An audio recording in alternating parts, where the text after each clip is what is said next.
अगर मेरी ज़मीर और नीयत साफ़ है तो मुझे इस बात से कोई फ़र्क नहीं पड़ता कि कोई मुझे अच्छा समझे या बुरा। मैं अपनी नीयत और शरीयत के उसूलों पर जांची जाऊंगी, दूसरों की सोच पर नहीं।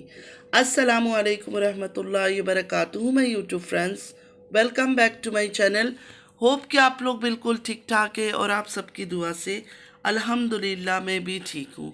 और अल्लाह पाक से यही दुआ है कि आप लोग हमेशा सही सलामत रहे, खुश रहे अपने अपने घरों में, अपनी फैमिली के साथ। आमीन सुम्मा आमीन। नमाज़ पढ़ा कीजिएगा, नमाज हम पर फ़र्ज़ है। सबसे पहले फ़लस्तीन वालों के लिए दुआ की रिक्वेस्ट करूंगी कि प्लीज़ प्लीज़ प्लीज़ फ़लस्तीन वालों को अपनी दुआओं में ज़रूर याद रखा करें। हमारी दुआओं की उनको बहुत ज़्यादा ज़रूरत है। अल्लाह पाक अपनी गैब से उनके लिए आसानियाँ फरमाए। आमीन या रब्बल आलमीन। अगर अभी तक आप लोगों ने मेरे चैनल को सब्सक्राइब नहीं किया है तो प्लीज़ जल्दी से लाइक, सब्सक्राइब और शेयर कर लीजिए और बेल आइकन को क्लिक करना बिल्कुल भी मत भूलिएगा। बेल आइकन क्लिक करने से ये होगा, जब भी मैं कोई वीडियो अपलोड करूँगी सबसे पहले नोटिफिकेशन आप लोगों को मिलेगा। चलिए स्टार्ट करते हैं आज का रिएक्शन। आज के रिएक्शन को बिल्कुल मिस मत कीजिएगा, काफ़ी लोगों के ऊपर रिएक्शन देने वाली हूँ, सुनिएगा ज़रूर स्टार्ट से एंड तक। सबसे पहले हम डीडी की वाइफ पर बात कर लेते हैं। डीडी की वाइफ का ब्लॉग देखा, उसमें आज सारे घर की क्लीनिंग कर रही थी। मतलब आज एक ही दिन में पूरे घर का उसको क्लीनिंग करना था। इससे पहले तो हमने कभी इस औरत को साफ़ सफाई करते हुए नहीं देखा। हमेशा यही सुनते थे कि सुमेरा बैठी रहती है, सुमेरा प्रेग्नेंट है, सुमेरा के बच्चे छोटे हैं, सारा घर का काम यही करती है, लेकिन कभी इतना दिखाया नहीं। आज तो पूरा घर का साफ सफाई बेचारी ने फुल दिखाया। कल के ब्लॉग में एक चीज़ मैंने देखा, मुझे बड़ा अजीब लगा। मतलब कल के ब्लॉग में मास्क बना रही थी, राइस और चिया सीड्स को बॉईल कर रही थी, और साथ इस औरत ने बोला ये फादिया की फरमाइश पर, मतलब फादिया ने फरमाइश किया है। मैंने सोचा शायद कुछ खाने का बना रही है इस चीज़ से, बाद में पता चला कि फादिया ने फरमाइश की कि मैं जब विलेज से आई हूँ ना, विलेज ये लोग गए थे ना, तो मेरी कलर बहुत डल हो गया, मतलब कलर बहुत ख़राब हो गया। तो उसकी वजह से फादिया ने फरमाइश किया कि ये बनाकर मुझे दो, मुझे अपने स्किन पर लगाना है। मैं हैरान हो गई, परेशान हो गई कि ये फादिया कितनी एज की है, मतलब इस बच्ची की एज कितना है जिसको अभी से ये पता है कि कलर मेरा डल हो गया तो उसके ऊपर मुझे राइस और चिया सीड्स का मास्क लगाना है। मतलब बच्चों की तरबियत तो देखें, अभी से बच्चों को ये तरबियत दी जा रही। मतलब इस एज में बच्चों को लोग और चीज़ें सिखाते हैं, खाना पीना, उठना बैठना, तौर तरीके, तमीज़, मैनर्स, ये सब चीज़ें सिखाया जाता है। कोई इतने साल के बच्चे नहीं हैं इनके कि बिल्कुल उनको समझ नहीं है। एक तो इन लोगों की जब ब्लॉग भी बनती है ना, तो मछली बाज़ार बना होता है घर के अंदर, तो उस टाइम पे भी बच्चों को ये सिखाया जा सकता है कि मैं ब्लॉग शूट कर रही हूँ, उस टाइम पे इतना शोर नहीं करो, क्योंकि कोई भी फीडर की बच्ची नहीं है। ये तो बूढ़े बूढ़े करके फीडर मुंह में डाल देते हैं अपने बच्चों का, हालांकि फीडर इतनी उम्र तक बच्चों को कोई भी नहीं पिलाता है।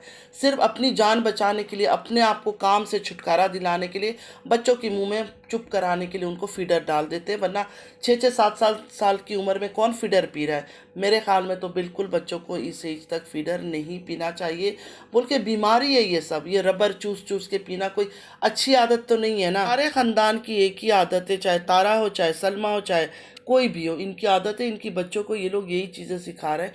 मेकअप कैसे करनी है, ब्लश ऑन कैसे लगाना है, आईब्रो प्लग कैसे करनी है, आईलाइनर कैसे लगाना है, मास्क कैसे लगाना है, बस ये है इनकी अच्छी तरबियत। और कोई तरबियत इनके अंदर नहीं है जो बच्चों के अंदर इंस्टिल कर सके। जो बच्चों को तमीज़ और मैनर सिखाया जाता है ना, घर से सिखाया जाता है। मेन घर से ही बच्चे माँ से, बाप से ये सब चीज़ें सीखते हैं। स्कूल में जाकर ये सब चीज़ें नहीं सिखाया जाता है। स्कूल पढ़ाई लिखाई के लिए लोग जाते हैं, एक टाइम से जाते हैं, वापस उसी टाइम पे लौट आते हैं। सारा दिन रात जो है ना उनकी घर में बीतते हैं, तो घर के अंदर से बच्चे ये सब चीज़ें सीखते हैं। अल्लाह ताला से दुआ है कि इसकी बच्चियाँ जो है ना हिदायत वाली बने। लेकिन जिस तरह की ये माँ बाप है ना, ये बच्चे जब जवान हो गए ना, इनको दिखा दिखा कर भी ये पैसे कमाएंगे। इनकी हरकतों से पता चलता है कि ये पैसों के इतने भूखे हैं ना। अपनी बेटियों को इसी वजह से ये बड़ा कर रहे हैं कि कल को इनसे ये पैसे कमा सके यूट्यूब में दिखा दिखा कर। डीडी के वाइफ का जब मैंने कमेंट बॉक्स देखा, यकीन माने इतनी बद्दुआएं सानिया को दिया जा रहा था, इतनी बद्दुआएं दिया जा रहा था, मतलब पर्सनल तौर पे दिया जा रहा था जैसे उनकी घरों को इसने बर्बाद किया है। असलियत का इनको कुछ पता है नहीं, सिर्फ बोलते रहते। देखिए वो अच्छी नहीं है, बुरी है, जो भी है वो हमें नज़र आ रहा है सानिया, लेकिन इस शादी करवाने के पीछे किसका हाथ है? जिस औरत का हाथ है उस पर कोई कुछ नहीं बोल रहा है। मतलब इस फातिमा ने खुद अपने शौहर की शादी करवाया, क्योंकि इसको लोगों का सिंपैथी लेना था, इसको डॉलर कमाना था, इसको तारा नंबर पार्ट 2 बनना था। तारा की तरह दौलत कमानी थी, शोहरत कमानी थी, पैसे कमाने थे, इंटरनेशनल ट्रिप पे जाना था, ज़मीनें लेनी थी, जायदाद लेनी थी, घर लेना था, और उसने वही किया। देखिए, सिंपैथी लेकर उसने विद इन 6 मंथ्स का, 6 महीने के अंदर इस औरत ने गोल्ड खरीदा, घर खरीदा, प्रॉपर्टी खरीदी, हर चीज़ इसने कर लिया। मतलब एक साइड ये हो गई ये सामाने लेकर, इसको अब और चाहिए और चाहिए। तो ये जो ड्रामेबाजी कर रही है ना, ये सिर्फ और सिर्फ और सिंपैथी लेने के लिए और पैसे लेने के लिए। ये दुखी शक्ल दिखा दिखा कर वही कोशिश चल रही है। आज भी आंसू आ नहीं रहे थे, रोने वाली आवाज़ तो कोई भी निकाल लेता है, आज भी आंसू आ नहीं रहा था। ज़बरदस्ती एक पता नहीं कहीं से टपका, वो भी टपका या नहीं नहीं पता चला, लेकिन इसने ज़रूर इस तरह साफ किया और रोने वाली आवाज़ कर ली कि मतलब वो सुमेरा चली गई, ये इतने साल बाद हम अलग हो गए। हर बहन भाई को अलग होना होता है शादी के बाद, ये नॉर्मल सी बात है, ये कोई बड़ी बात नहीं है। हर बहन अलग अलग घरों में शादी होकर जाती है, रेयर किसी घर में दो बहनों को एक साथ लाया जाता है, बहुत रेयर होता है ये केस। इंस्टा पर भी रील डाला जा रहा है, अम्मी की याद आ रही है, अम्मी की याद आ रही है। क्या आप में से किसी को अपनी अम्मी की याद नहीं आती, अपनी माँ की याद नहीं आती? जिनकी माएँ दुनिया में नहीं, अल्लाह ताला उनकी बख्शिश करे, उनको जन्नतुल फिरदौस में आला मकाम दे। मेरी माँ को भी आमीन या रब्बल आलमीन। क्या हमें अपनी माँ की याद नहीं आती? हम नहीं रो सकते बैठ के हर रोज़? जब मैं लाइव आती थी, आप लोग को याद है, शुरू शुरू में काफ़ी लाइव आती थी, उस टाइम पर मैं रो पड़ती थी कई बार बात करते करते। मुझे अपनी माँ की बहुत याद आती थी, मैं बोल भी देती थी कि अपनी माँ की याद आ रही है, कि कई बार मैं बताती भी नहीं थी। तो याद तो हमें भी आता है, तो हम क्या करें, यूट्यूब में और इंस्टा में रील डाल डाल के दुनिया वालों को, व्यूवर्स को दिखाए कि हमें अपनी माँ से कितना प्यार है, कि लोगों की नज़रों में हम अच्छी बन जाए।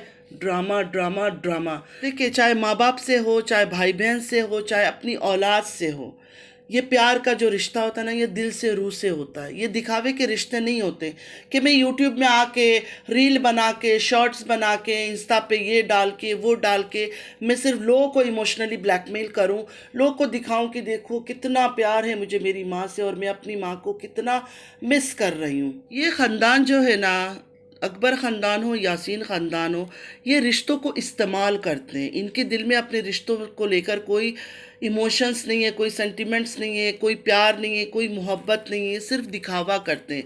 और जिस रिश्ते में दिखावा होना, वहाँ प्यार कभी भी नहीं हो सकता है। देखिए, यहाँ मैं नहीं बोल रही हूँ कि फ़ातिमा गलत है और सानिया अच्छी है, मैं यहाँ बोल रही हूँ कि फ़ातिमा ने सब कुछ खुद करवाया, शादी खुद करवाई, परमिशन खुद दिया, खुद शादी को अटेंड भी किया, अपने रिश्तेदारों को वहाँ भेजा कि जाओ जाके इसका रिश्ता लो, शादी करवाओ। रूबी जी को इसने खुद भेजा था कि जाओ जाके रिश्ता करो। तो फिर अब ये क्यों ड्रामे कर रही है? तो इससे भी सवाल करें ना। आप लोग सानिया को बदुआ दे रहे हो, मैं कोई सानिया की चाहती नहीं हूँ, मैं कोई इसकी बहन और इसको पसंद नहीं करती हूँ। महीनों बीत गए, पता नहीं कितने कितने, मैंने इनको देखना ही छोड़ दिया। कभी कदर कोई आता है देख लेती हूँ, वरना मैं इन पर कहाँ रिएक्शन देती हूँ, जाके ढूंढ ले। 3-4 महीने से शायद मैंने इन पर कोई रिएक्शन नहीं दिया, कोई बात भी नहीं किया। लेकिन बात ये, बदुआ जब आप दे रहे हो तो आप लोग को ये पता है कि जो आप बदुआ दे रहे हो, क्या एक तरफा उसने सब कुछ किया है? नहीं, उसने सब कुछ नहीं किया है। ये खुद इस औरत ने, जो फातिमा नाम की, जिसको आप लोग मासूम, बेचारी, मजबूर औरत कहती हो ना, इसने सब कुछ खुद किया। इसने अपने हस्बैंड की शादी खुद करवाई है, इसलिए करवाई कि इसको तारा की जैसा बनना था, तारा पार्ट नंबर 2 बनना था, तारा की तरह घर मकान हर चीज़ हासिल करनी थी। इस वजह से वो आज तक इसी कोशिश में लगी हुई है। इसका दुख और ये ड्रामे सिर्फ दिखावा है, क्योंकि व्यूज़ डाउन हो गए थे। जब ये दीदी के साथ घूम फिर के हनीमून मना रही थी ना, तब इसके व्यूज़ फिर नीचे आ गए थे। तो अब व्यूज़ को फिर इंक्रीज़ करने के लिए अब ये रोना धोना ड्रामा शुरू हो गया है। तो आप लोग जब सानिया को गाली देते हो, तो इस औरत से भी स्ट्रांगली पूछा करो ना, स्ट्रांगली पूछो कि तुमने शादी करवाई क्यों है? शादी तो इसने करवाई है, ये सानिया से मिलती भी है, इनका गपशप भी होता है, खाना पीना भी ये साथ खाते हैं, फिर ऑफ कैमरा हर चीज़ इनकी चल रही होती है, फिर ऑन कैमरा आके ये ड्रामा क्यों करती है? आप लोग इससे क्यों नहीं पूछते हो? आप लोग इससे सवाल तो करो ना कि तुमने ये सब क्यों करवाया, तुम्हारे अंदर इतना लालच क्यों है? एक औरत पर अपनी शौहर को शेयर नहीं कर सकती है, तो वो औरत कैसे हिम्मत करती है अपने शौहर को दूसरे औरत के साथ शादी करवाने पर? शादी करना, निकाह करना गुनाह नहीं है, लेकिन जिस तरह ये ड्रामा कर रहे हैं ना यूट्यूब में आकर, खुद हर चीज़ करवा के, इसलिए मैं बोल रही हूँ कि इससे पूछे कि तुमने ये सब क्यों करवाया और अब तुम ये क्यों नाटक कर रही हो। चलिए थोड़ा बात कर लेते हैं बाबर के ऊपर। बाबर इस्लामाबाद रवाना हो चुका है अपने बीवी बच्चों के साथ। लोग कह रहे थे कि शायद तारा ने उसको बोला है कि वहाँ आकर शिफ्ट हो जाओ इस्लामाबाद। अच्छा, पहले मैं एक बात कह दूँ, कुछ टाइम पहले जब तारा शिफ्ट हुई थी या नहीं हुई थी मुझे पूरा याद नहीं है, कि बाबर और डीडी मिलकर घर ढूंढ रहे थे, पता नहीं लाहौर साइड में और किधर किधर। आप लोग को शायद याद होगा कि इनके जो मामू नदीम हैं वो भी साथ थे और ये लोग सारे निकले हुए थे, घर तलाश कर रहे थे। तो काफ़ी घर इन्होंने देखा था, उसके बाद इनको पसंद नहीं आया था, फिर वापस आए और ये खामोश होकर बैठ गए। मुझे एक बात समझ नहीं आती है, बाबर चला गया, हाय हाय मातम बनाया जा रहा है, दूसरे लोग जो व्यूअर्स है वो भी मातम बना रहे हैं, चला गया चला गया। अगर चला गया तो इसमें क्या बुराई है? क्या बुराई है अगर बाबर चला गया? बाबर के बच्चे बड़े हो रहे हैं, बाबर को अगर दिख रहा है कि मेरे बच्चों का फ्यूचर किसी और जगह ब्राइट हो सकता है, इस नाटक वाले घर में रहकर मेरे बच्चे बिगड़ जाएंगे, तो उसको तो अलग हो जाना चाहिए था बहुत पहले ही। मैं तो कहती हूँ बाबर को अलग हो जाना चाहिए था। जिस तरह के इस घर का माहौल है, जिस तरह के फातिमा और डीडी मिलकर ड्रामे चला रहे हैं, अपने बच्चों को तो इन्होंने पका लिया, फादिया को तो पूरा इन्होंने मैच्योर कर दिया, पूरी उसको समझ आ गई ये लड़ाई झगड़े ये वो। बीबी के बच्चे अभी तक इन चीज़ों से बचे हुए हैं। तो मैं तो कहती हूँ बीबी ने बहुत अच्छा फैसला किया अगर वो इस घर से दूर हो रहा है। लोगों का ये कहना है कुछ दिन का ये ड्रामा है। हाँ, मुझे भी ये लगता है कि कुछ दिन का ये ड्रामा है। अभी ये गया है बाबर, कुछ दिनों बाद ये डीडी भी उसके पीछे पीछे उधर ही रवाना हो जाएगा। लेकिन मैं सोचती हूँ कि अलग अलग रहना ही बेहतर है। कराची में क्यों अलग जगह ले, अलग सिटी में क्यों ना ले? अगर इस्लामाबाद अच्छा है और वहाँ अच्छा ब्राइट फ्यूचर है उसके बच्चों को, तो उसको 100% उस तरफ चले जाना चाहिए। तो बाबर ने जो भी फैसला किया मुझे लगता है बहुत ज़बरदस्त फैसला किया। बाबर को बहुत पहले हट जाना चाहिए था, लेकिन ठीक है, अभी भी उसके बच्चे बहुत मासूम हैं। बहुत अच्छा किया कि वो अलग हो गया इन लोगों से। देखिए, रिश्ते तो ख़त्म नहीं होंगे, अलग अलग घरों में रहने से या अलग अलग सिटीज़ में रहने से या अलग कंट्रीज़ में रहने से भी रिश्ते ख़त्म तो नहीं होंगे। रिश्ते तो भाई भाई का वही रहेगा, लेकिन अलग रहने से ये होगा कि वो अपने बच्चों की अलग तरबियत कर पाएगा अपने तरीके से, और ये अपने बच्चियों की अलग तरबियत कर पाएगी अपने तरीके से। कुछ लोगों का फादिया को लेकर भी मैसेजेस आ रहे थे, तो सॉरी सिस्टर, मैं बच्चों के ऊपर बात नहीं करती हूँ, लेकिन उस बच्ची का कोई कसूर नहीं, मासूम सी बच्ची है, बहुत प्यारी है माशाल्लाह, लेकिन कसूर सारे इसकी माँ का है, जो साथ रख रख कर पूरा दिन इसको ड्रामे कैसे करना है, एक्टिंग कैसे करना है ये बताती है। और बच्चे घर का माहौल देखते हैं, घर का माहौल थोड़ा भी सही नहीं है। पैसे कमाने के लिए ये कुछ भी गंदगी कर सकते हैं, और ये औरत कर रही है और करती रहेगी। अच्छा, एक और बात, बीबी के 3 बेटे हैं, डीडी की 2 बेटियां हैं। देखते देखते बच्चे जवान हो जाएंगे। इस्लामिक वे से भी अगर देखा जाए तो सेपरेट रहना ही सही है, अलग अलग रहना बेहतर है बच्चों के लिए, बच्चों की फ्यूचर के लिए। बाबर में चिचौरापन नहीं है, बिन फजूल हंसी मजाक हा हा ही वो करता नहीं है, किसी की कंट्रोवर्सी में इतना डीपली नहीं घुसता है, मतलब इंटरफेयर करता है लेकिन इतना डीप नहीं होकर बात करता है किसी से। बाबर की वाइफ भी सेम ड्रामे करती, बाबर की वाइफ भी सेम ड्रामे करती, लेकिन बाबर की वजह से वो चुप रहती है, वरना ज़बान उसकी भी बहुत तेज़ है। अपनी बहन के साथ रह रहकर कल को उसने भी कोई ड्रामा क्रिएट कर ही लेना था और बाबर को भी मजबूर कर लेती है ड्रामा करने पर। देखिए, इंसान जो है ना लालच का पुतला है, तो बाबर की वाइफ भी एक इंसान है। अगर बाबर साथ रहेगा, और जिस तरह सीढ़ी चढ़ रही है बेईमानी और मक्कारी के ज़रिए ये डीडी की वाइफ, कल को बाबर के दिल में भी आ सकता था, बाबर की वाइफ के दिल में भी आ सकता था कि हम भी कुछ ऐसा नाटक करें। अभी तक इनका कोई नाटक हमारे सामने सिंगल भी नहीं आया है, लेकिन जिस तरह ये लोग पैसे कमा के तरक्की कर रहे हैं, गोल्ड ख़रीद रहे हैं, प्रॉपर्टी ख़रीद रहे हैं, अलग अलग चीज़ें ख़रीद रहे हैं, वो देखकर तो किसी की नीयत भी ख़राब हो सकती है। तो कल को इनके नीयत भी ख़राब हो सकता था, गलत रास्ते में ये भी कदम चला लेते। तो इससे अच्छा हुआ कि बाबर ने इससे पहले ही इनसे अलग होने का फ़ैसला कर लिया। अब ये सच में अलग हुआ या ड्रामा करके कुछ दिन अलग हुआ है, ये तो वक्त के साथ पता चलेगा। और रही बच्चों की बात, बच्चे अभी छोटे हैं। बच्चे अगर बड़े हो जाते हैं ना, तो एक शहर से दूसरे शहर या कंट्री शिफ्ट होने में बच्चों की पढ़ाई का भी बहुत हर्ज हो जाता है, नुकसान हो जाता है, और बच्चे सेट नहीं हो पाते हैं क्योंकि उनका एक फ्रेंड सर्कल बन चुका होता है। तो ये बच्चे तो अभी छोटे छोटे हैं, जहाँ भी जाएंगे कुछ ही दिन के अंदर वहीं के हो जाएंगे। डीडी की वाइफ जैसी चालाक तरीन औरत को किसी की सहारे की ज़रूरत नहीं हो, सब कुछ खुद कर सकती है। और बीबी ने कोई ठेका थोड़ी ले रखा है। मुझे एक बात समझ नहीं आता है, बीबी चला गया, अब डीडी के बच्चों का क्या होगा? कुछ भी नहीं होगा, जैसे हैं वो लोग वैसे ही रहेंगे। फातिमा कोई नन्ही काकी तीती नहीं है, और डीडी भी आता जाता रहता है। ऐसा नहीं है कि डीडी ने उनको छोड़ दिया है। देखिए, डीडी के वाइफ के बारे में बहुत सारी बातें मुझे पहले भी पता था, पहले भी मेरे पास मैसेजेस आ चुके थे, बहुत चीज़ें आ चुकी थी, लेकिन मैंने कभी बोला नहीं। अब अगर ये बात हुई है, जैसे आयशा ने आकर सारी बातें क्लियर की थी कि इसने मतलब किसी और के निकाह में रहते हुए, डीडी की वाइफ किसी और मर्द के निकाह में थी, उसी निकाह में रहते हुए डीडी के साथ उसने ताल्लुकात कायम कर लिया, डीडी को उसने फंसाया, डीडी को वो उनका लेटर लिखती थी।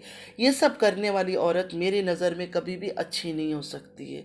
जो औरत होकर दूसरी औरत का घर को बर्बाद करे, वो औरत को मैं 1% भी अच्छा नहीं समझती हूँ। इन लोगों पर और इनकी बातों पर भरोसा करने वाला बहुत बड़ा बेवकूफ़ है। ये सिर्फ लोगों को उल्लू बनाते हैं, बेवकूफ़ बनाते हैं, और ऑफ कैमरा ये लोग हंसते हैं कि देखो लोगों को हमने कैसे बेवकूफ़ बना दिया। बीबी भी चला गया, देखते हैं सच में चला गया या ये भी एक ड्रामे का हिस्सा है। कुछ ही दिन में या तो वो वापस आ जाएगा या फिर ये वहाँ चला जाएगा, डीडी वहाँ शिफ्ट हो जाएगा अपनी फैमिली को लेकर।